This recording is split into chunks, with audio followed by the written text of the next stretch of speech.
네, 신동욱 위원님.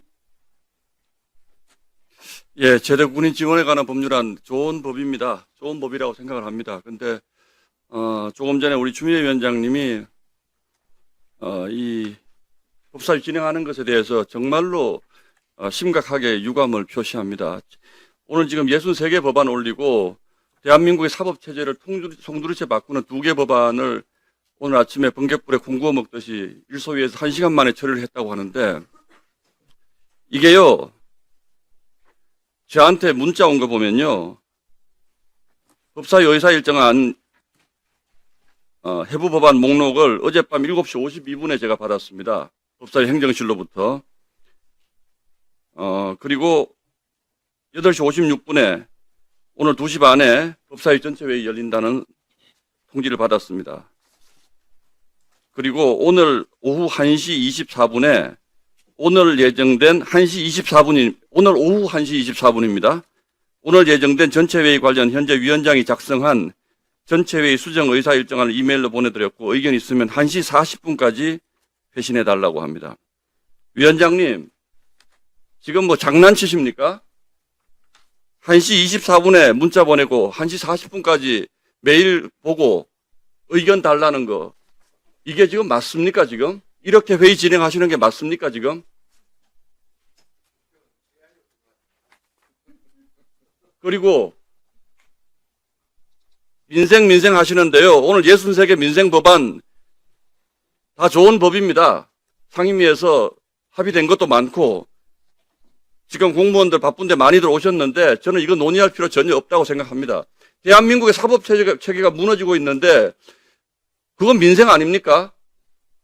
대한민국 헌법교과서에 초등학생 때부터 다 3심제 하는 거 지금 헌법재판소법 바꿔서 4심제 하는 법안을 만들겠다고 1시간 만에 강행 통과시키고, 이렇게 번갯불에 콩 구워 먹듯이 법사위 전체회의 소집해서 오후 2시 반에 이거 논의하고, 뭐 아마 논의라는 건 형식적인 절차겠죠. 땅땅땅 하실 것 같은데, 이런 중대한 법안을 논의하지 않고 앞에다 잔뜩 타위 법안 63개 붙여서 시간 끌고 저녁에 밤 늦으니까 그럼 금방 통과시켜야 되겠다 해서 땅땅땅 통과시키고 설 연휴로 가면, 이게 지금 맞습니까, 위원장님? 당장 중단하세요. 이런 법사위로 해서 어떡합니까?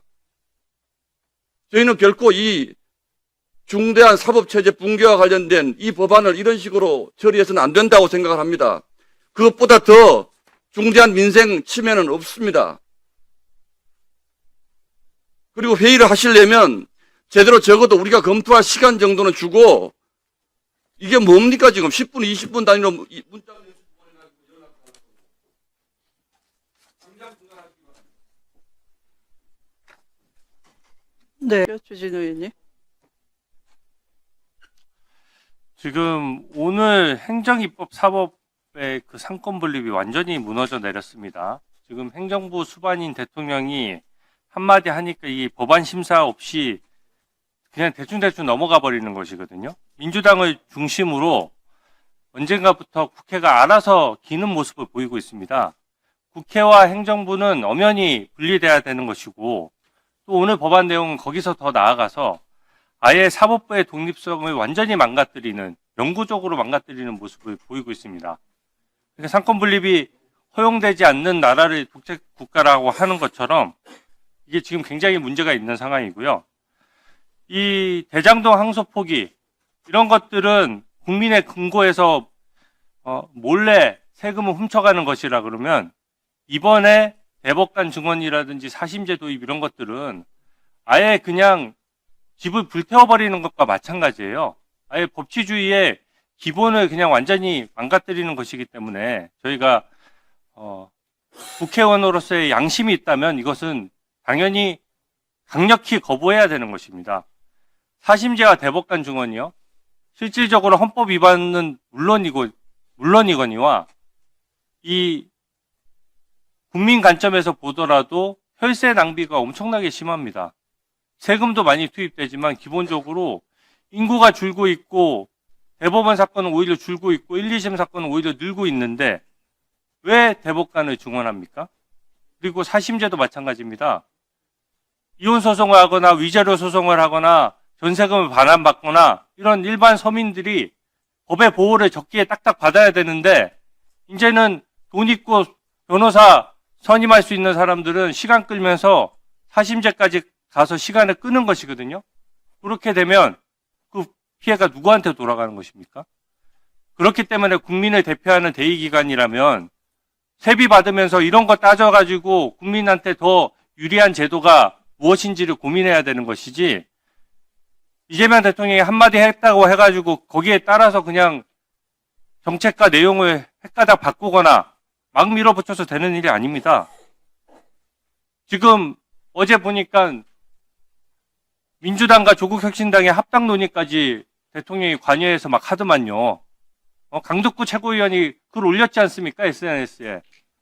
그런 식으로 대통령이 모든 인사에 당무에도 불법 개입하고 행정권 외에 입법권에도 마음대로 관여하고 사법권도 마음대로 하고 특검도 마음대로 지명하고, 그게 독재국가 아닙니까? 김정은이 한마디 하면 딱 움직이는 북한처럼 되는 거잖아요. 저는 이 부분에 대해서 이 법안의 논의를 더 해야 된다라고 강력히 얘기합니다. 네. 예, 지금 국민의힘 의원들이 앞에 붙이고 있듯이 사심제 대법관 증언, 이거 대통령 재판 뒤집으려고 내놓은 법안 아닙니까? 2025년 5월 달에 대법원에서 이재명 대통령 후보에 대해서 유죄 취집 파기환송하니까 바로 5월 7일, 8일, 9일 그렇게 해가지고 재판소원제 도입하자 하는 법안을 냈고요. 지금 보시듯이 대법관 수 30명 증언하자, 이것도 작년 6월 4일 날 법을 낸 거죠. 이재명 대통령 후보가 유죄 취집 파기환송 받아가지고 실제로 고등법원과 대법원 거쳐가지고 유죄가 확정되면 그거 뒤집어야 될 거 아닙니까? 그러니까 재판소원 도입해가지고 사심제 하는 거 아닙니까? 그리고 대법관 수 왜 꼭 2배로 증언해야 됩니까? 그렇게 해가지고 2개의 전원합의체, 새로운 전원합의체를 만들어가지고 기존 전원합의체 판결 뒤집으려고 한 거 아닙니까?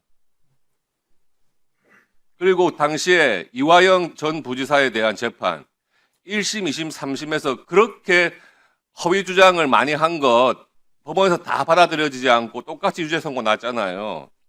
그걸 뒤집을 방법이 없으니까 재판 소원하자고 하는 거 아닙니까? 2025년 5월 그 유죄 취집 파기환송 난 이후에 민주당 의원님들께서 법원 버르장머리 고치겠다고 내놓은 법들이 이 법들입니다. 우리가 무슨 정말 국가의 근간을 이루는 사법제도에 대해서 진지하게 어느 것이 국민의 기본권을 지키는 것이 맞는지에 대한 수기 끝에, 학계의 연구 끝에 나온 법안들이 아니잖아요, 법안들이. 그런데도 이재명 대통령이 됐어요. 그리고 법원에서 재판 중지했습니다. 그러면 민주당 의원님들 소기의 목적 달성하신 거 아닙니까? 이제 거둬들이셔야죠. 이재명 대통령 5년짜리 임기 보장하려고, 그리고 그 이후에 재판받는 거 무서워가지고 국가의 근간을 흔드는 사법제도 다 뜯어고치겠다? 저는 이렇게 해가지고 국회 법사위에서 이런 법을 통과시키자고 하는 것이 정말 오랜 기간 법조인으로 생활하시고 다들 경력상으로 봤을 때 냉정하게 판단을 하실 수 있는 분들이라 생각을 하는데, 이것을 이미 목적 달성이 끝났는데도 불구하고 이런 법들을 진행하겠다 하는 것은 저는 좀 과하다고 생각을 합니다.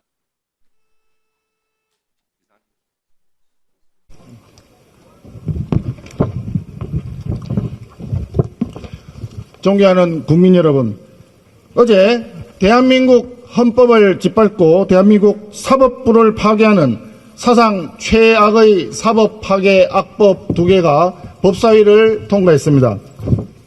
하나는 대한민국 헌법이 존중하고 있는 3심제를 4심제로 바꾸는 재판 소원제가 도입되는 것이고, 또 하나는 대법관 수를 현재보다 2배 가까이 정원하는 법원조직법 개정안입니다. 대한민국 헌법 101조 1항 사법권은 법원에 속한다.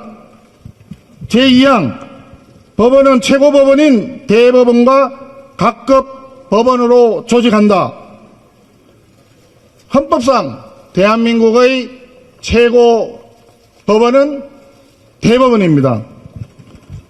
그럼에도 불구하고 대법원 위에 헌법재판소가 군림하고 법원이 아닌 헌법재판소가 사법권을 갖고서 재판을 다룬다는 것은 명백하게 위헌입니다.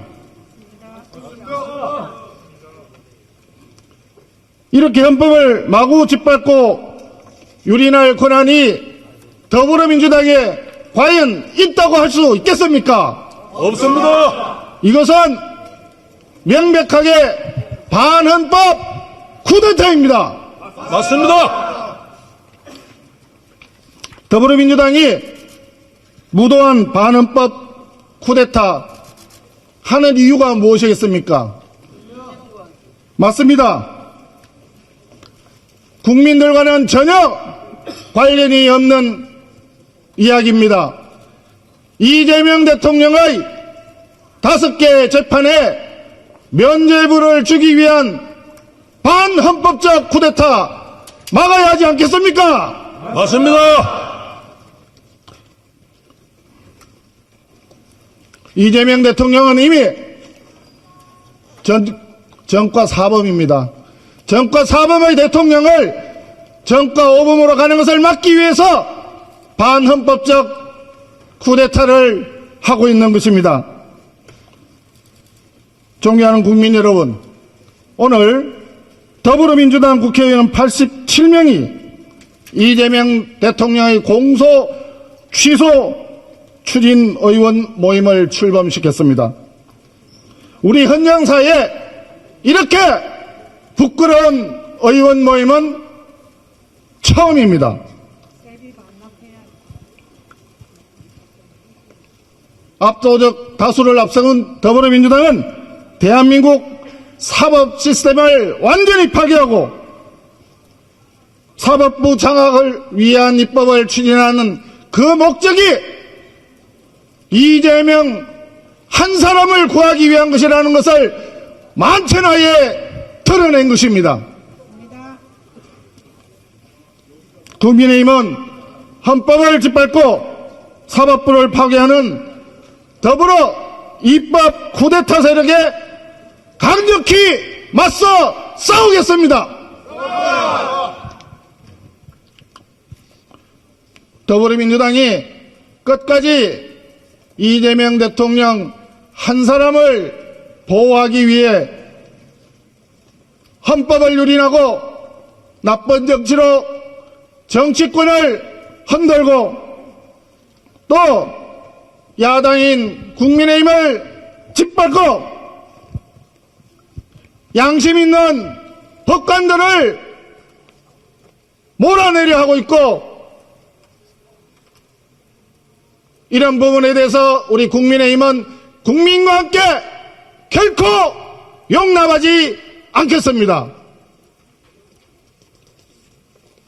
지금 비록 그들은 승리하고 있다고 자축할지 모릅니다. 하지만 역사의 심판대에서는 결코 벗어날 수 없다는 점을 분명히 밝힙니다. 구호를 하겠습니다. 더불어민주당 헌법 파괴 사심제를 규탄한다! 규탄한다! 규탄한다! 규탄한다! 이재명 재판 뒤집기 공작 공소 취소 규탄한다! 규탄한다! 규탄한다! 규탄한다! 감사합니다. 네, 다시 한번 고재창을 하겠습니다. 존경하는 국민 여러분, 이재명 대통령과 민주당이 감히 국민의 승낙을 받지 않고 우리 헌법의 틀을 바꾸려고 하고 있습니다. 3심제를 4심제로 바꾸고 우리 자랑스러운 대법원을 민주당 발밑에 두려 하고 있습니다. 이렇게 하는데 대통령이 헌법 수호 의지가 있다고 볼 수 있습니까? 없습니다. 우리가 민주당이 법안을 통과시킬 때마다 이재명 대통령이 말 한마디 하면 반나절 만에 어떠한 숙고와 토론도 없이 막 통과시키는 것을 국민 여러분들께서 다 보셨을 것입니다. 민주국가에서는 이렇게 하지 않습니다. 아무리 자기 당이 배출한 대통령이라고 하더라도 행정부 수반이 되는 순간 민주당은 누구보다 앞장서서 행정부를 견제하는 역할을 해야 됩니다. 근데 대통령의 얘기를 수령의 지령처럼 떠받들고 조선시대의 왕명처럼 떠받드는 국회가 있다면 제대로 국회의 역할을 하는 것입니까? 아닙니다. 이렇게 행정과 입법이 하나로 합쳐진 상황 하에서 사법부까지 이번 이재명 대통령이 대법관의 절대 다수를 임명함으로써 민주당 발밑에 두게 된다면 우리 자랑스러운 대한민국 법치는 무너지고 자유민주주의 체제는 헝클어지고 결과적으로는 입법, 사법, 행정이 이재명 대통령 한 명 발밑에 있는 나라가 되는 거 아니겠습니까? 맞습니다. 이 나라는 민주당이 지켜온 나라가 아닙니다. 우리 대한민국 국민들이 피 흘리면서 안보를 지키고 땀 흘리면서 키워온 나라입니다. 이렇게 사심제를 도입하면 결과적으로 권력자와 재벌은 재판받을 때 편해지고 재판 지더라도 시간을 끌 수 있고 범죄를 저지르더라도 빠져나갈 수 있습니다. 피해를 보는 것은 서민이고 힘없는 국민이고 선량하게 살아온 자영업자들입니다. 이렇게 사심제로 바꿔서 오늘 대법원장이 평생 재판해온 경험을 토대로 걱정한 것처럼 실제 재판이 지연되고 국민이 제때 구제받지 못한다면 어떻게 우리 대한민국 경제가 제대로 굴러갈 수 있겠습니까? 그뿐만이 아닙니다. 이번 대법관 임명을 이렇게 절대 다수로 하는 것은 헌법에 명백히 위배됩니다. 국회의원 임기 4년, 대통령 5년, 대법관 6년 이렇게 기간을 달리한 것은 각각 임명권자를 달리함으로써 서로 상호 견제와 균형을 이루라는 헌법의 명령입니다. 이 명령을 어기고 행정, 입법, 사법을 한 사람의 발 아래에 두는 것에 대해서 우리 국민의힘은 끝까지 싸우겠습니다. 마지막으로 구호를 하나 제창하겠습니다. 이재명과 민주당은 사법파괴 중단하라! 중단하라! 중단하라! 중단하라! 마치겠습니다.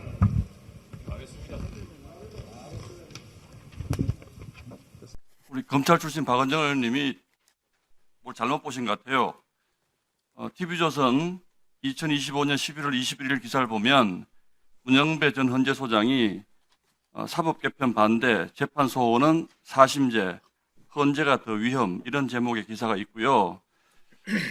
문영배 전 대행이 뭐라 그러냐면 재판을 3번이다 4번이다 계속하면 좋다는 것은 진 사람의 이야기지 이긴 사람은 재판 한 번 하면 좋다 이렇게 얘기합니다.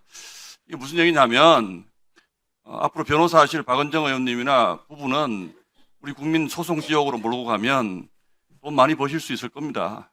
그렇기 때문에 좋아하실지 모르지만 국민들은 크게 불행해지는 겁니다. 이게요, 저희가 왜 이런 말씀을 드리냐면 이렇게 좋은 제도인데 왜 민주당은 윤석열 정부 때 추진 안 했습니까? 대법관 증언, 사심제.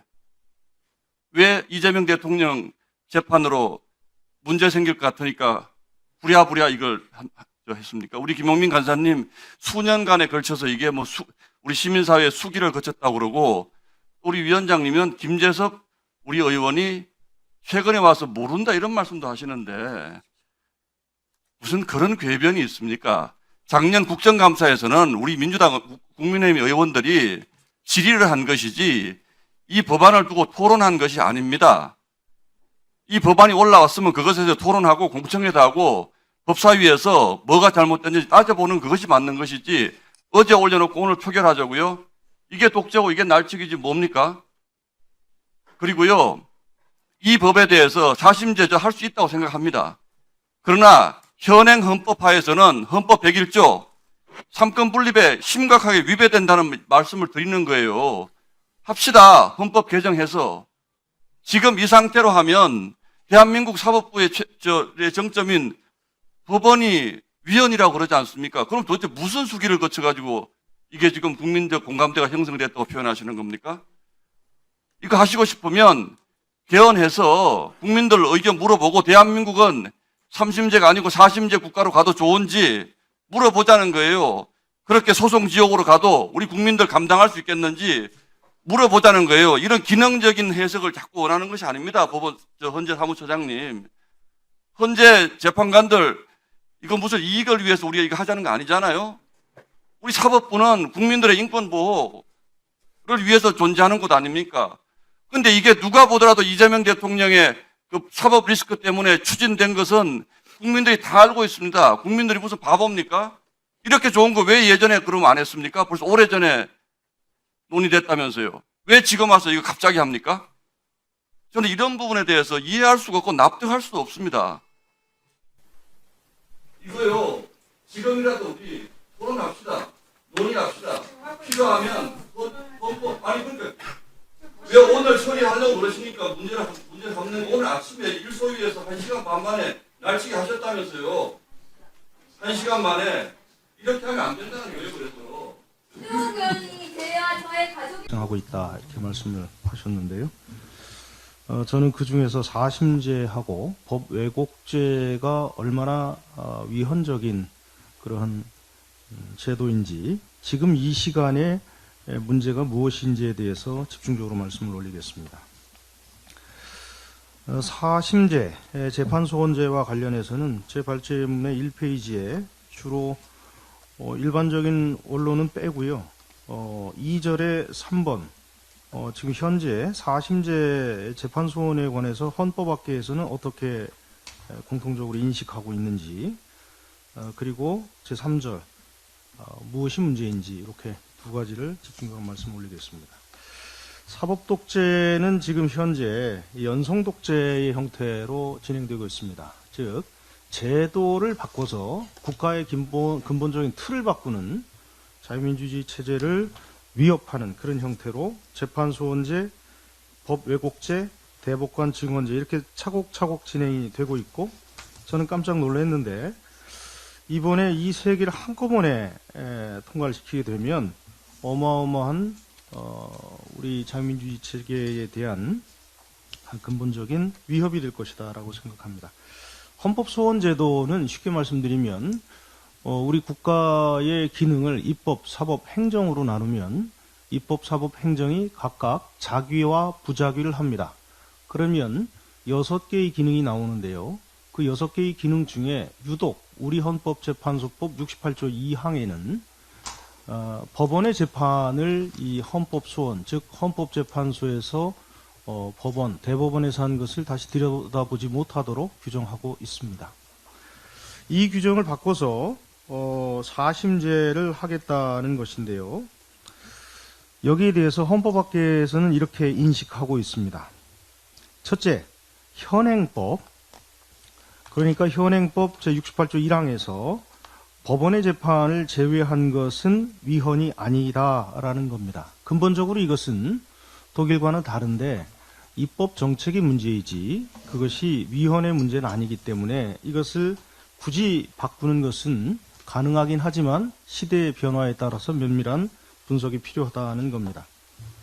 두 번째, 행정작용에 대한 법원의 심사가 기본권을 침해하는지 여부는 확인할 필요가 있다. 그래서 재판소원의 대부분을 차지할 수 있는 행정작용들이 제대로 워킹하고 있는지에 관해서 한 번 더 들여다볼 필요는 있기는 있는 것 같다라는 것 가지고요. 그러나 그럼에도 불구하고 오히려 재판소원 제도가 신설이 되면 국민의 기본권을 위협하는 그리고 재판 청구권을 제약하는 그런 결과로 엉뚱하게 나타날 수 있다. 이 세 가지가 현재 헌법학계에서 일반적이고 통설적으로 받아들여지고 있는 겁니다. 지금 집중적으로 논의되고 있는 것이 바로 세 번째 문제입니다. 그러니까 재판 소원을 해서 사심을 하게 되면 매우 좋을 것 같은데 여러분 대법원 올라갈 때요. 2심, 3심 올라갈 때 한 심급당 몇 천만 원이 들어갑니다. 시간도 1, 2년 이상이 들어갑니다.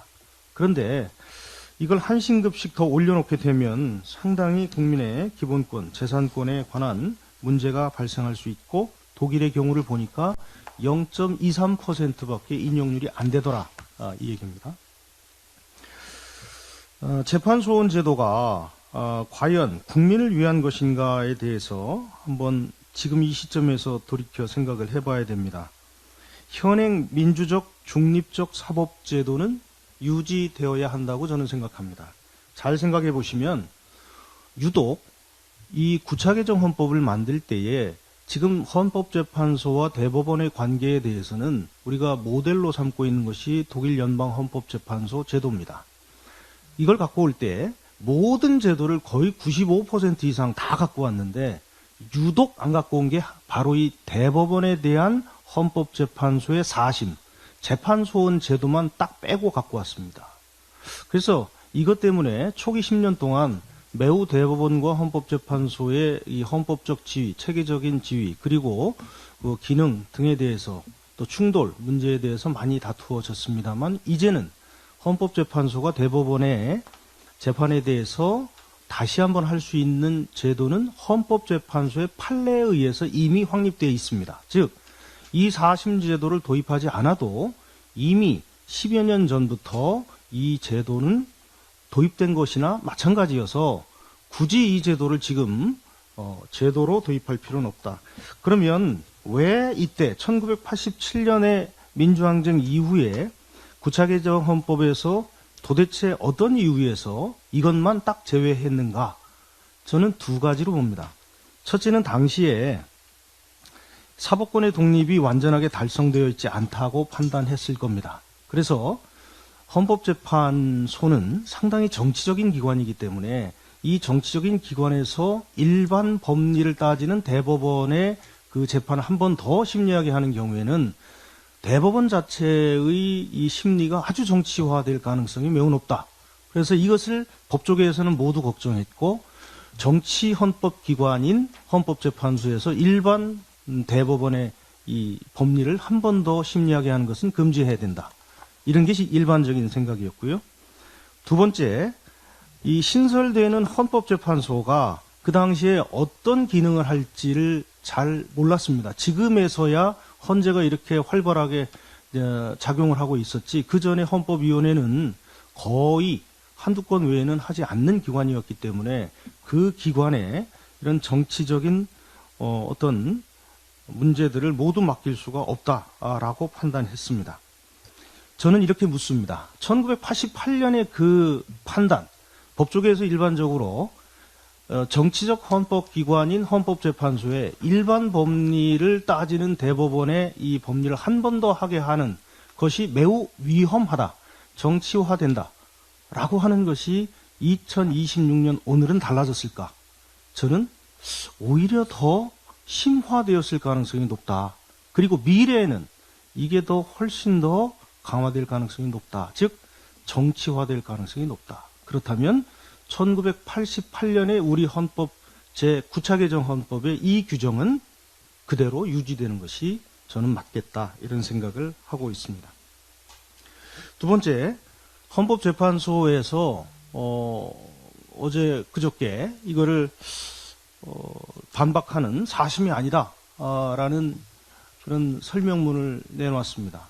매우 오랫동안 준비하신 것 같고 그래서 여러 번에 걸쳐서 헌법재판소의 그 설명문을 읽어봤습니다. 사심이 아니라고 합니다. 왜? 대법원은 일반 법리고 헌법재판소에서는 헌법적 법리를 따지기 때문에 이건 사심이 아니다. 저는 헌법재판소에 좀 요청합니다. 간곡하게. 국민의 입장에서 설명하셔야 됩니다. 국민이 보기에는 이건 사심 맞습니다. 어떤 법리이든 간에 네 번째 하는 건 사심이죠. 이거는 대법원에서 1, 2, 3심 하는 것은 일반 법리고 여기서는 헌법재판이니까 사심이 아닙니다. 라고 하는 것은 적어도 법이론적으로는 어렵게 해석할 수는 있으나 국민들이 느끼기엔 이건 확실한 사심이다. 그래서 헌법재판소에서 오히려 설명하는 방식과 내용을 좀 바꾸시길 바랍니다. 오히려 사심은 맞다. 사심은 맞는데 이게 국민의 기본권에 도움이 된다. 이렇게 설명을 하셔야지 사심이 아니다. 라고 설명을 하니까 학자들이 전부 다 사심 맞는데? 이렇게 생각하는 거죠. 세 번째, 헌법소원제도는 좀 더 면밀한 논의가 있어야 합니다. 헌법소원제도를 헌법재판소법만 바꾼다고 해서 되는 게 아니고요. 이 밑에 있는 하위법들, 시행규칙들 바꿔야 될 게 수십 개입니다. 그거 지금 전혀 검토가 안 돼 있습니다. 이게 만약에 도입되면 어떤 혼란이 발생할지 상상도 되지 않습니다. 이런 상황에서 헌법재판소법만 바꾼다고 해서 모든 게 해결된다. 한 사건에 대해서는 해결될 수 있겠죠. 그러나 나머지 수십만 개의 국민들에 대한 피해가 가는 재판은 전혀 해결되지 않고 오히려 더 혼란만 가중될 가능성이 높다. 이렇게 생각합니다. 법 왜곡죄는 제 발제문의 3절에 2에 보시면 말씀이 쭉 설명이 되어 있습니다. 한국의 법체계와 부합하지 않습니다. 한국에서는 현행법에서 여러 가지 판검사들을 처벌할 수 있는 규정들을 이미 촘촘하게 두고 있습니다. 일반 공무원보다도 판검사들에 대해서 여러 가지 처벌 요건이 완비되어 있기 때문에 굳이 이런 불확실한 법 왜곡죄를 우리나라에 도입할 필요는 전혀 없다. 두 번째, 특수한 상황에서의 특별한 악법입니다. 특수한 상황, 독일에서 독재를 하기 위해서 판검사들을 옥죄어야 되니까 독일에도요 흑역사가 있습니다. 아침에 어느 매체에서 저에게 전화 와서 독일 얘기를 하시길래 독일은 두 가지 역사가 지금 혼재되어 있지 않냐. 민주주의 역사도 있지만 독재 역사도 있다. 동독의 역사도 있고 히틀러의 역사도 있다. 이거 동독과 히틀러에서 악용된 법이다. 그걸 가지고 누가 이걸 독일이라고 해서 우리나라에도 적용해야 된다? 이거는 독일의 역사를 조금 더 공부하시는 게 좋겠다. 그래서 아주 특별한 독재를 위한 법이기 때문에 이 법 자체를 우리나라에 도입하는 것은 절대 반대한다. 세 번째, 사법의 불법이라고 합니다. 사법부에서 불법을 하면 대응을 해서 이걸 처벌해야 된다는 논리인데요. 우리나라의 경우는 아까 말씀드렸지만 촘촘하게 아주 꼼꼼하게 판검사들을 처벌하는 법제가 있습니다. 그래서 그것은 만약에 잘못하면 이 법제를 엄격하게 적용할 것이냐 말 것이냐 이런 문제고 또 공수처도 있고요. 여러 가지 법제들이 우리나라는 독일과는 달리 있습니다. 따라서 이 법제를 우리나라에 도입하는 것은 안 된다라는 것이고 또 만약에 고소고발을 마음대로 할 수 있다면 고소고발이 판검사에 대해서 남발될 겁니다. 그러면 법적 안정성도 문제가 될 겁니다. 그리고 검사들에 대해서 특히 문제가 될 텐데요. 한국에서는 기소 편의주의입니다. 즉 검사가 기소를 해도 되고 안 해도 됩니다. 독일은 기소 법정주의입니다. 반드시 검사가 죄가 되면 기소를 해야 되는 그런 것들이 법에 정해져 있습니다. 그 법에 정해져 있으니까 어기면 처벌해야 될 위험성이 있겠죠. 그런 필요성도 있고요. 우리나라는 기소 편의주의입니다. 따라서 이러한 여러 가지 면을 살펴보면 법 왜곡죄는 우리나라의 민주주의 그리고 사법의 근간을 흔들 수 있는 그러한 제도이고 이거는 판검사 협박죄다. 이렇게 생각합니다. 이상 발제를 마치겠습니다. 네. 네, 감사합니다. 잠시 소개해드리겠습니다. 곽규택 의원님 모셨습니다. 법원의 재판에 대해 헌법소원을 청구할 수 있도록 하는 헌법재판소법 일부 개정안, 일명 재판소원, 사심제입니다. 사심제의 도입법의 문제점과 예상되는 부작용으로 결코 국회 본회의를 통과해서는 안 된다는 점을 말씀드립니다.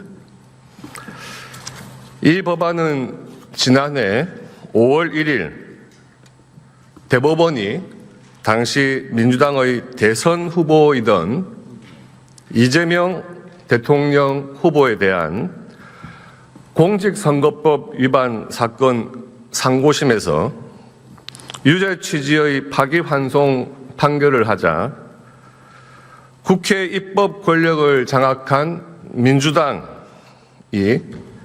이재명 대통령 한 사람을 무죄 만들겠다고 시작한 법안입니다.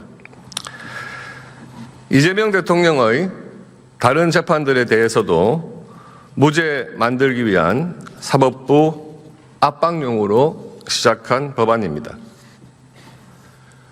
입법 배경과 목적에서부터 어떠한 정당성도 찾아볼 수 없고 권력자들이 정치적 목적으로 국가기관인 법원을 무력화시키기 위해 일방적이고 강압적으로 밀어붙이는 우리 국회 역사상 유례를 찾아볼 수 없는 매우 독재적인 법안입니다. 국민의힘 좌석에 사법 파괴, 입법 독재라고 써놨습니다. 우리나라는 헌법상 삼권 분립, 입법, 사법, 행정 이 서로 균형과 견제를 통해서 민주주의를 실현하는 체제입니다. 입법, 행정, 사법 중에 어느 한 권력이 모든 것을 내 마음대로 하겠다 할 때 우리는 독재라고 하겠죠. 지금 입법부, 절대 다수를 차지한 민주당에 의해서 법을 통한 독재가 이루어지고 있는 겁니다. 바로 입법 독재입니다. 이재명 대통령에 대해 법원이 아무리 유죄 선고를 하더라도 헌법재판소에서 다시 재판을 해서 무죄로 만들겠다. 또 법원 위에 헌법재판소를 둬서 법원이 정권을 눈치 보게 만들고 법원을 길들이겠다는 것이 이 법안입니다. 그래서 이 법안을 이재명 방탄법, 이재명 면제법이라고 하고 법원 길들이기법, 확정 판결 뒤집기법이라고 하는 것입니다. 그리고 이 법안의 내용도 재판에 대한 불복은 대법원에서 끝내도록 한계를 정한 우리 헌법을 정면으로 위반해서 만들어진 위헌적 법안이자 사법체계를 파괴하는 법안입니다. 더 심각한 문제는 이 법안이 시행되었을 때 우리 국민들을 끝없는 소송 지옥으로 빠뜨려서 결국에는 법치와 인권을 무너뜨릴 수밖에 없는 매우 위험천만한 법안이라는 것입니다. 사심제 도입이 가져올 부작용은 한두 가지가 아닙니다. 소송기간 지연, 또 사법 불확실성 확대, 재력에 따른 권리 불평등 심화, 헌법재판소의 인력 기반 부족 등 중대한 사회적 부작용을 초래할 가능성이 매우 큽니다. 현재 3심 제도에서조차 소송 하나를 종결하기까지 평균 2년 반 이상 걸립니다. 평균 2년 반이기 때문에 간단한 사건이 다수인 상황에서 법리가 복잡하거나 중요한 사건인 경우에는 2년 반 이상 아주 오랜 시간이 걸린다고 봐야겠죠. 1심부터 시작해서 상대방 주소 파악, 또 증거 확보, 또 상고심 심리 불속행 기간 등을 고려하면 실제 소송 기간은 뭐 더 길다고 볼 수가 있겠습니다. 사심제 도입하게 되면 재판소원에 의한 헌법재판소 심사가 추가되면서 사건이 다시 1심부터 재심리될 가능성도 높습니다. 이 경우 소송 완료 시점은 끝없이 미뤄져서 권리 구제 자체가 지연될 수밖에 없습니다. 결국 소송 비용과 시간이 재력이 있는 당사자에게 유리하게 작용할 수밖에 없죠. 사회적 불평등이 심화될 우려가 크고 이것은 법 앞의 평등이라는 기본적 사회 질서 원칙에도 반하는 것입니다. 사심제를 통한 재판 소원은 끝나지 않는 재판이 될 것입니다.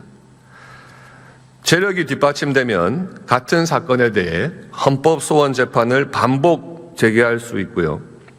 상대방 입장에서는 끊임없는 법적 다툼과 비용 부담에 시달릴 수밖에 없습니다.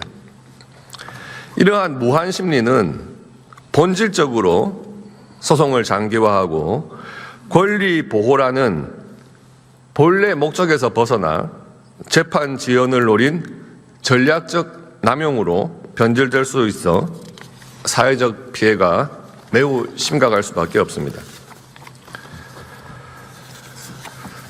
또한 재판소원 도입 이후 발생할 수 있는 각종 법리 해석 혼란과 실무상 과부하가 사회 전반의 법적 안정성을 흔들 위험이 높습니다. 이에 대한 충분한 설명과 사회적 합의 없이 강행하는 것은 민주주의 원리에도 맞지 않는 것입니다. 그리고 헌법재판소는 법원처럼 인원과 시설 면에서 충분한 준비가 되어 있지도 않습니다. 현재도 탄핵 사건 등 고난도 사건으로 한계에 다다른 상황에서 재판 소원이 급증하면 심사 지체와 업무 과부하로 제도 불신과 사법 기능 저하가 불가피합니다. 이는 국민의 기본권 보호를 위한 헌법재판소의 역할 수행에 역효과를 낳고 사회적 분쟁 해결 체제 전반에 악영향을 초래할 수 있습니다. 소송 절차가 길어지고 복잡해질수록 소송 비용과 시간적 부담 역시 증가합니다. 그에 따라서 경제력이 부족한 서민 또 중소기업은 이런 과정에서 실질적 권리 구제에 어려움을 겪게 되고 재력이 권리 구제 여부를 결정하는 불합리한 현실이 고착화될 수 있습니다. 법정 다툼이 장기화되면 관련 산업 비용은 오를 수밖에 없고 법률 비용 과다로 사회 전체 비용 부담도 커질 위험을 안고 있습니다. 재판 소원 제도는 법안 내용상으로는 기본권을 침해하거나 헌법과 법률에 정한 절차를 위반한 재판에 대해서만 청구하도록 규정하지만 실제 심사 기준의 불명확성과 입법 미비로 인해 법 적용 과정에서 과잉 확대 해석 가능성도 큽니다. 이는 특정 세력의 정치적 목적으로 재판을 지연시키거나 재판 결과를 뒤집기 위한 수단으로 악용될 가능성을 가지고 있는 것입니다. 이렇게 많은 부작용이 예상되는 법안에 대해 민주당은 영문도 모르는 우리 국민들께 마치 기본권을 보호하기 위한 것처럼 포장해서 일방적으로 강행 처리하려 하고 있습니다. 매우 안타깝습니다. 아무리 정치적 목적을 위한 정당과 정치인이라 하더라도 국민들을 볼모로 이렇게 위험천만한 법안을 시험할 수 있는 것인지 이해가 되지 않습니다. 재판소원 사심제 도입은 우리 사법체계와 국민들께 돌이킬 수 없는 피해를 초래할 중대한 문제입니다. 지금이라도 이 제도의 도입을 철회하고 근본적인 사법제도 개편에 있어 국민적 공론화와 법적, 사회적 수기 과정을 거쳐야 합니다.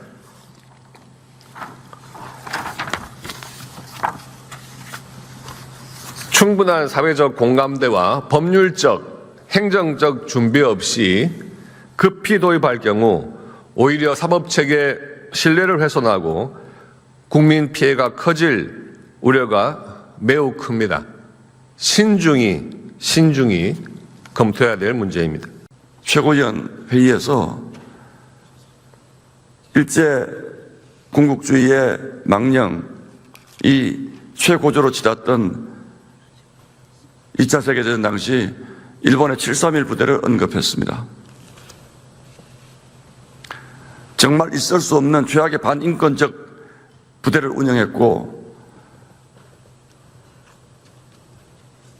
거기에서 괴물이 탄생했다는 극적인 설정을 담은 한 드라마를 소개했습니다. 인체 실험을 통해서 괴물을 만들어내는 군국주의의 망령을 실현하기 위해 누구도 막지 못하는 괴물을 만들어내는 그 드라마를 언급했습니다. 결국 그 괴물은 가장 최종적으로는 자신을 만든 주인을 공격합니다. 저는 지금 민주당 안에서 어떤 괴물이 자라고 있는가 성찰할 필요가 있다고 생각합니다. 이 세 가지 법은 이렇게 일방적으로 통과시키고 국민들에게 이게 옳은 길이니까 따라와라라고 얘기해서는 되지 않습니다. 이 법은 정말 대한민국의 사법체계에 큰 변화를 예고하는 법입니다. 이미 이것뿐만이 아니죠. 작년 10월에 대한민국의 검찰을 사실상 완전히 없애는 검찰청법 폐지가 입법적으로 확정이 되었습니다. 이에 맞서서 공소청, 중수청의 설치가 예정되고 있습니다. 이 공소청과 중수청 설치 과정은 지금 이 자리에도 나와 계신 정부를 대표하는 정성호 법무장관조차도 매우 심각하게 부작용을 우려하는 것입니다. 그 부분을 제가 다 설명을 드리지는 않겠습니다만 검찰을 완전히 없애고 공소청으로 만들고 검찰이 가지고 있던 훈련된 그 수사 역량을 중수청이라는 곳에서 과연 발휘할 수 있는 것인지, 그것이 과연 우리 국민들의 인권 보호를 위해서 최선인 것인지 정말로 많은 국민들이 걱정하고 계십니다. 저는 정부도 걱정하고 있다고 들었습니다. 이재명 대통령도 걱정하고 있다고 들었습니다. 그런데 왜 이렇게 밀어붙입니까? 지난번에 중수청법 정부안이 왔을 때 민주당의 일부 강성 의원들이 격렬하게 비난하고 몰아붙이는 장면이 법사위에서 있었습니다. 사법개혁을 반대하는 것이냐, 검찰의 수사기소 분리나는 역사적 대의에 당신들은 반역자냐, 이런 톤의 반대가 있었던 것으로 저는 기억을 합니다. 오늘 오후에 통과된 법 왜곡제도 민주당 내부에서 많은 우려와 걱정이 있었고 또 심지어는 반대하는 목소리도 있는 것으로 알고 있습니다. 그런데 불과 본회의에 상정되기 30분 전에 소위 위헌적 요소를 최대한 줄였다는 개정안을 민주당이 가져왔습니다.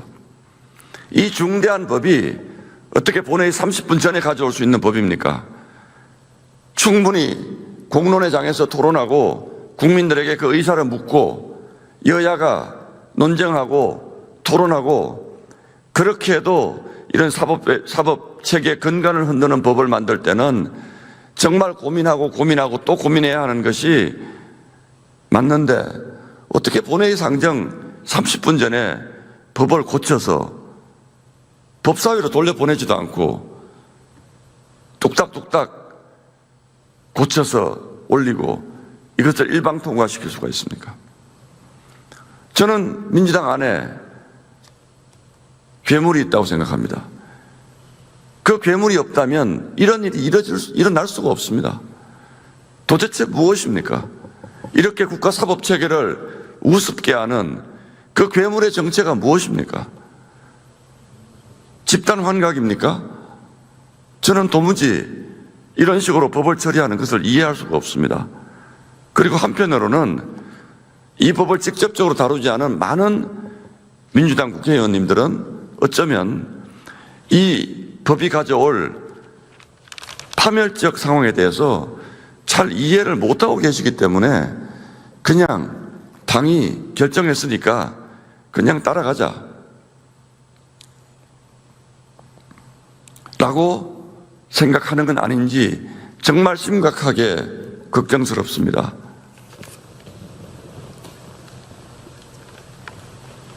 법 왜곡죄가 무엇입니까?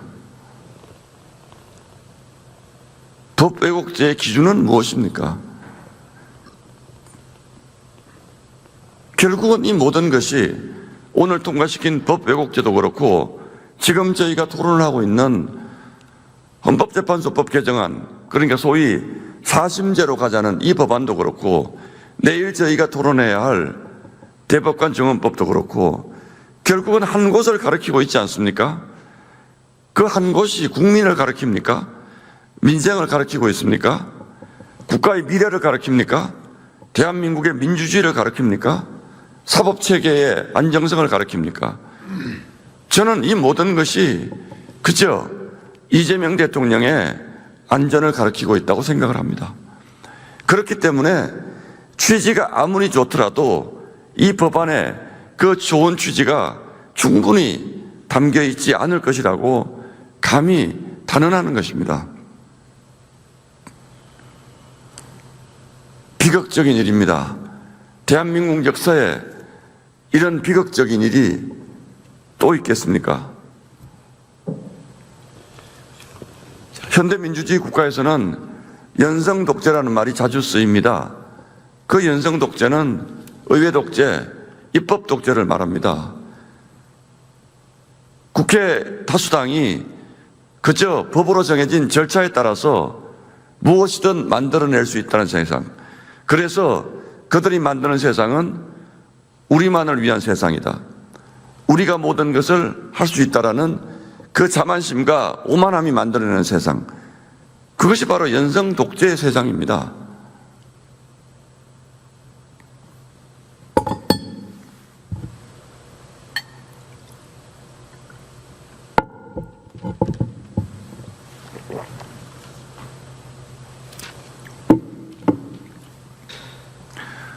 지금 민주당이 하고 있는 것이 바로 독재인 것입니다.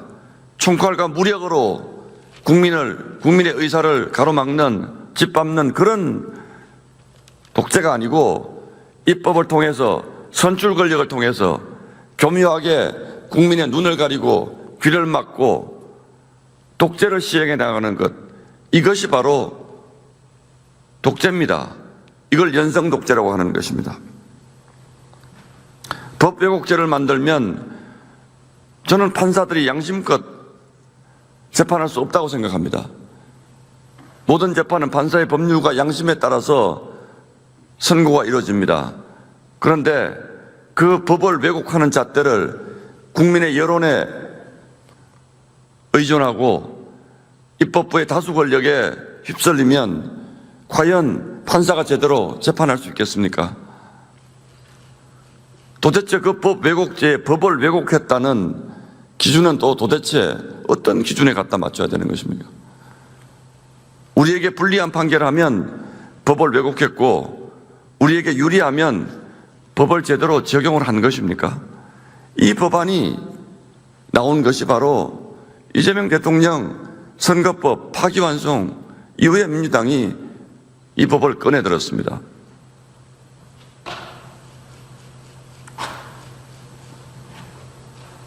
잘 아시는 것처럼 이재명 대통령 공직선거법 위반 재판은 1심에서 당선 무효에 해당하는 선고가 이루어졌습니다.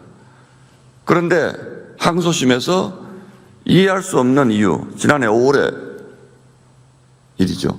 이해할 수 없는 무죄가 선고되면서 대법원으로 갔습니다. 그러자 대법원이 이것은 도저히 받아들일 수 없는 판단이다 그래서 다시 유죄 취지로 돌려보냈습니다.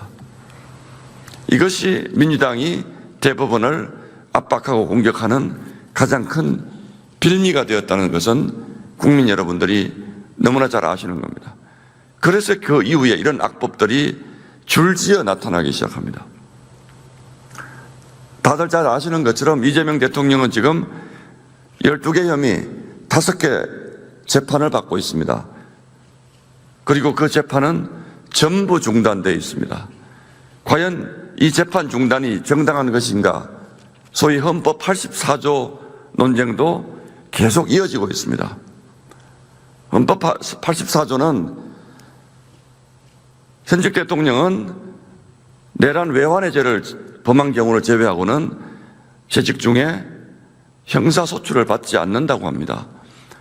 그 형사소추가 과연 어디까지 포함하는 개념인지에 대해서는 학자들 사이에서도 많은 논란이 있고 상당수의 학자들이 재판과는 관련이 없는 것이다. 즉 기소는 되지 않지만 진행되고 있는 재판이 중단되는 것은 아니다라는 주장을 합니다. 그럼에도 불구하고 사법부가 현재 이 5개 재판을 모두 중단을 시켜두었습니다. 그러니까 불안한 거죠. 언제든지 이 재판은 재개될 수 있는 것이다. 거기에 대한 해석 가운데 하나가 며칠 전 있었던 윤석열 전 대통령 내란죄 1심 재판에서 형사소추를 못한다는 얘기는 기소만을 의미하는 것이다. 그러니까 수사는 할 수 있다. 즉 다시 말하면 재판도 할 수 있다는 취지의 언급이 있었습니다. 그러자 민주당 의원들 100여 명이 곧바로 공소 취소 모임이라는 것을 발족을 시킵니다. 공소 취소는 검사가 수사를 해서 기소를 했는데 그 기소 재판 중에 1심 재판 중에 재판을 받는 피고인이 사망하거나 또는 진범이 따로 있다는 사실이 확인이 됐다거나 이런 경우에만 매우 예외적으로 기소권을 제한하는 법입니다. 그런데 지금 이재명 대통령의 12개 혐의에 어디에 과연 이런 공소 취소에 해당하는 내용이 있습니까? 검찰의 조작 기소 때문이라고 주장합니다. 도대체 민주당은 어떤 확신으로 이 12개 혐의 5개 재판 모두가 검찰의 조작 기소 때문에 이루어진 것이라고 주장할 수 있습니까? 이재명 대통령에 대한 수사는 문재인 정부 때 이미 시작됐던 것입니다.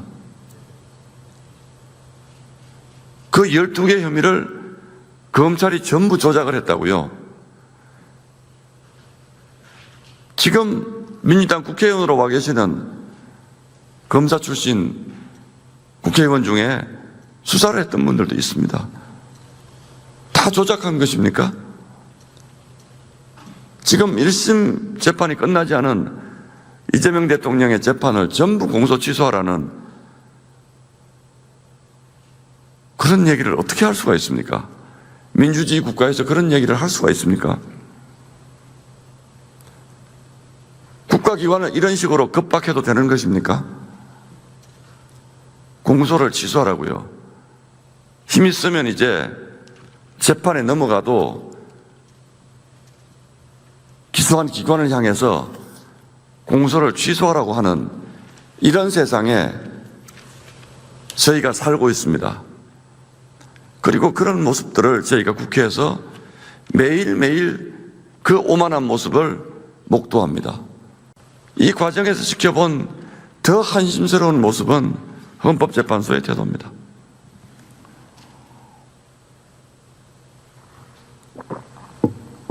헌법재판소는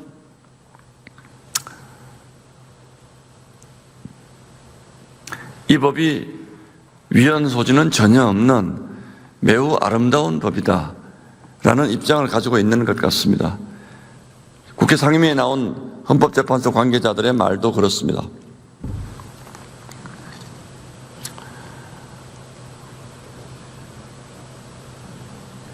저는 모르고 그런 얘기 한다고 생각하지 않습니다. 본인들도 다 알고 있을 것입니다.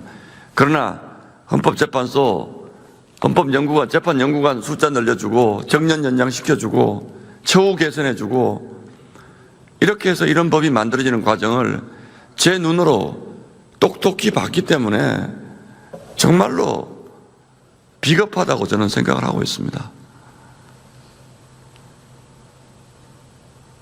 한간에는 지금 헌법재판소 재판관들이 숫자가 늘어나고 또 사심제가 되면 나중에 굉장히 헌법재판소에서 나간 다음에 변호사로서 좋은 미래가 올 거라는 그런 희망도 가지고 있다고 들었습니다. 그러나 이런 사소한 개인적인 사적인 문제 때문에 국가의 기관을 흔드는, 근간을 흔드는 이런 법안들을 얄팍하게 동의하는 헌법재판소의 태도에 대해서도 정말 비판을 하지 않을 수가 없습니다. 저는 먼저 이 자리에서 이재명 대통령님과 민주당에 엄중히 묻습니다. 재판소원이라는 허울 뒤에 숨은 본심이 무엇입니까? 이것이 진정 국민의 기본권을 위한 것입니까? 아니면 사법부의 목줄을 죄어서 특정 범죄자의 확정 판결을 무력화하려는 헌정 역사상 최악의 정치적 술수입니까? 저는 앞서 김기표 의원이 그 답을 이미 했다고 봅니다. 이재명 대통령이 작년 5월 유죄 취지의 확정 판결을 받아서 그 결과를 보고 사법부에 대한 이 개혁, 그들의 말로는 개혁이지만 개혁을 결심하게 되었다는 내용 취지의 발언이었습니다. 민주당은 재판소원이 국민을 지키는 최후의 보루라며 강변합니다만 실상은 기만 그 자체라는 것을 알 수 있습니다. 재판소원법은 정치가 사법부 위에 군림하겠다는 선언입니다. 대한민국 사법체계의 근간인 3심제를 뿌리채 흔드는 행위입니다.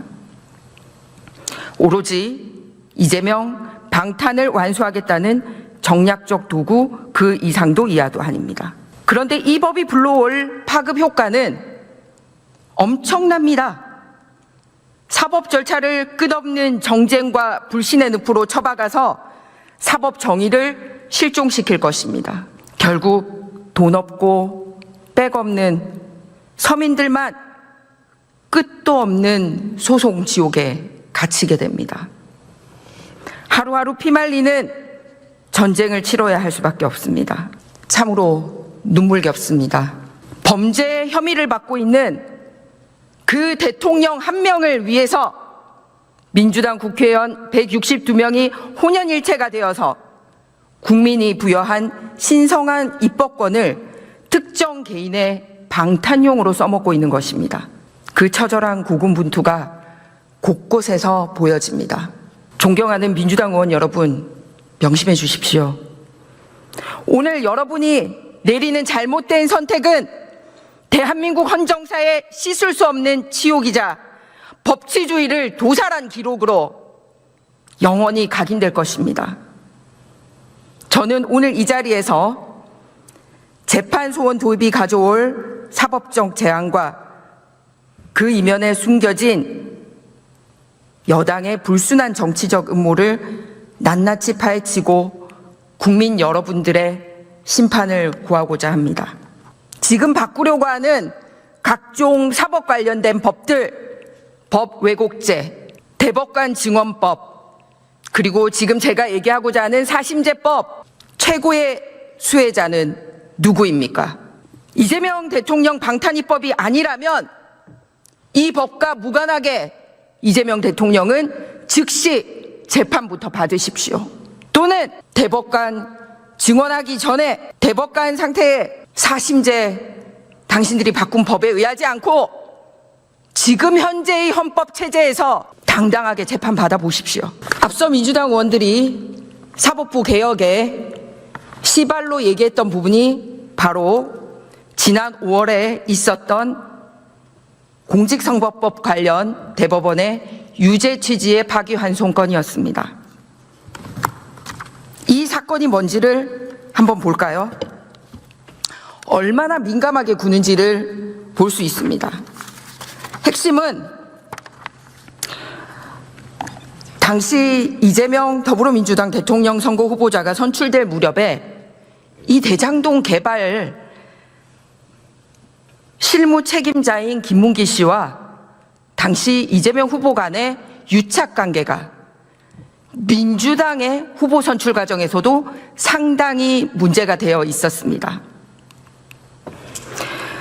그런데 당시 이재명 후보는 모 방송 프로그램에 나와서 이 대장동의 실무 책임자인 김문기 씨와의 관계를 사실상 부인하는 발언을 했습니다. 발언 내용을 들어보겠습니다. 이재명 후보가 이렇게 얘기를 합니다.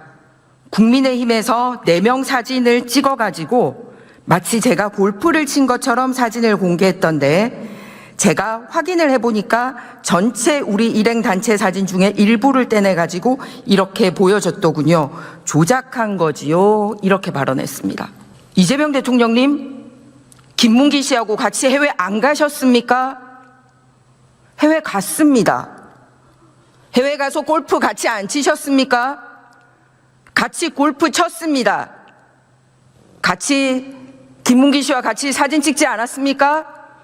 같이 사진 찍었습니다. 그래서 선거법상 허위사실 공표의 유죄가 된 것입니다. 하나 더 있습니다. 백현동 용도 변경 건입니다. 대장동뿐만 아니라 백현동 개발 관련돼서도 여전히 문제가 많죠. 4단계나 용도 변경을 해서 누구는 한 단계 변경하는데도 굉장히 힘든데 이런 일이 벌어졌습니다. 이런 부분에 대해서 당시 이재명 후보는 국토부의 협박에 의한 것이라고 그렇게 주장을 했습니다. 하지만 경기도의 실무진들의 증언과 그리고 국토부와 성남시 오간 서로 공문에 의해서 밝혀진 것은 국토부가 협박한 사실이 전혀 없다라는 것입니다. 오히려 성남시가 먼저 국토부에 질의를 했고 국토부는 성남시가 적절히 판단할 사항이라고 회신했음이 분명합니다. 즉 거짓말한 겁니다. 이재명 후보가. 그래서 김문기 씨와 함께 해외여행 갔고 골프 쳤고 그 사실을 부인했고 그래서 그게 거짓말이고 역시 백현동 용도 변경 관련돼서 국토부 협박이 없고 성남시가 먼저 한 것인데 국토부 협박처럼 얘기한 것 또한 거짓말로써 국민들을 속인 것입니다. 그리고 국민들, 즉 유권자들에게 이런 행위는 현행 선거법상 금지가 되어 있고 그러기 때문에 유죄 취지의 판결이 있었던 겁니다. 그러면 제대로 된 판결을 했는데 이 대법원을 겁박하기 위해서 여러 가지 일들을 벌어지고 있는 겁니다.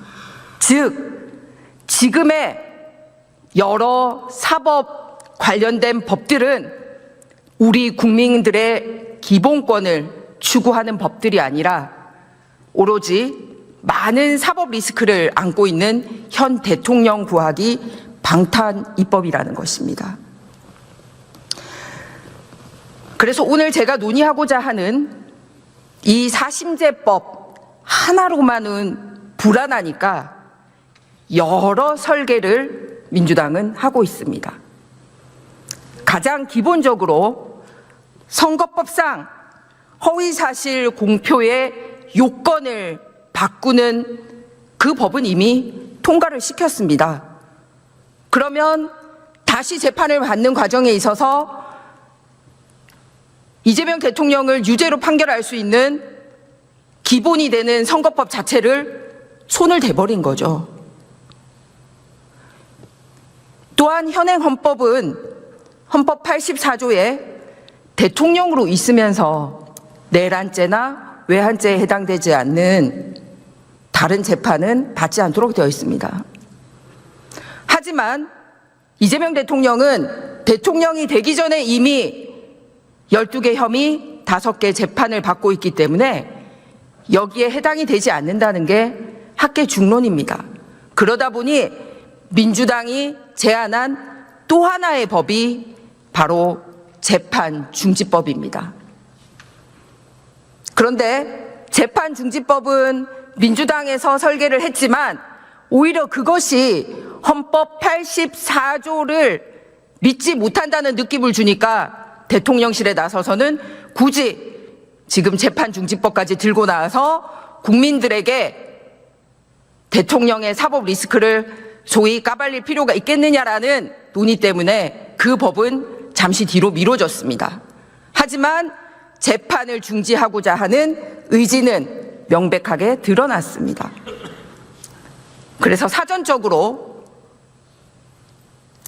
죄가 안 되게 만드는 법을, 공직선거법을 내는 것 하나, 그리고 현행 진행되고 있는 재판을 멈추게 하는 법안, 그러고 나서도 실제 재판이 진행이 되거나 또는 대통령 퇴임 후에라도 재판이 진행되는 게 두려워서 만든 법안들이 바로 지금 이 회기에 올라와 있는 법 왜곡죄, 그리고 제가 지금 얘기하고자 하는 사심죄, 그리고 계속해서 논의될 대법관 증언 등이 있습니다. 즉 지금 현재 재판을 받고 있는 최고 권력자에게 불리한 재판을 하면 언제든지 형사처벌을 받을 수 있도록 겁박하는 것이 법 왜곡죄에 해당이 됩니다. 안타깝게도 어제 저녁 통과가 되었습니다. 그리고 현행 헌법에서 입법, 사법, 행정의 3권 분립을 철저하게 분리하고 있고 사법의 권한은 법원, 헌법재판소는 사법의 권한에 명시가 되어 있지 않습니다. 그런데 그 법원에게 주어졌던 권한을 1, 2, 3심까지 가서 유죄 취지 판결을 받은 거는 되돌릴 길이 없으니까 헌법재판소를 통해서 사심 제도를 만들려고 하는 것입니다. 아울러서 다른 재판도 결국은 대법원까지 끌고 갈 때 지금 현재 선거법을 유죄 취지 파기환송했듯이 불안하니까 본인 편을 들 수 있는 여러 명을 대법관으로 증원해서 26명으로 만들고 그 중에 22명이나 이재명 대통령 본인 임기 중에 임명하려고 하는 것입니다. 이 모든 것이 우리 국민의 기본권을 위한 것입니까? 국민의 기본권을 위한 것이라면 지난 80년 동안 왜 논의되지 않고 지금까지 이 사법체계가 유지가 되었습니까? 오로지 사법 리스크가 명백하게 확인된 최고 권력자를 위해서 이렇게 온갖 법들을 설계하고 있는 것입니다. 우원식 의장님과 제가 함께 처음 시작했던 17대 국회에 저는 앞줄 모임을 기억하고 있습니다. 그때는 소위 지금처럼 선진화법이 없을 때라 식물국회가 아니라 몸싸움도 가능한 국회였습니다. 처음 국회 배정받고 나서 나이 순서대로 앞에서부터 앉았죠. 당시 최연소로 당선됐던 저, 그리고 역시 이번에 같이 당선되어 들어온 우리 당의 이성권 의원, 나경원 의원, 그리고 지금은 고인이 된 김명주 의원 등이 제일 앞줄에 앉았고, 역시 이번에 같이 당선돼서 들어온 민주당의 복귀왕 의원, 한병도 의원, 그리고 강기정 시장 등 이런 분들이, 전 안민석 의원 이런 분들이 앞줄에 앉아 있었습니다. 그리고 우리의 결의는 명확했습니다. 보통 젊은이들을 앞줄에 앉히는 것은 당시에 젊은 사람들부터 먼저 여기 국회의장 단상에 뛰어들어가지고 몸싸움 하라는 의도로 앉히던 그런 의도가 있었습니다. 그랬기 때문에 앞줄에 앉는 우리가 서로 합의를 하고 뒤에서 튀어나오는 선배들을 막는다면 그런 몸싸움이 없지 않겠느냐라고 결성했던 모임이 그 17대 국회 앞줄 모임이었습니다. 그리고 그 상당수 의원들은 바로 직전까지도 여러 번 다선을 했고, 제가 좀 전에 말씀드린 많은 몇 분의 의원들은 여전히 이번 국회에 같이 들어와 있습니다. 그리고 또 다른 공직에 계신 분도 있고, 소위 동물국회가 횡행했던 시절에도 제도가 아니라 여야 의원들 간의 합의와 그리고 소통을 통해서 국회의 정신, 합의와 협의의 정신을 만들려는 시도는 있었습니다.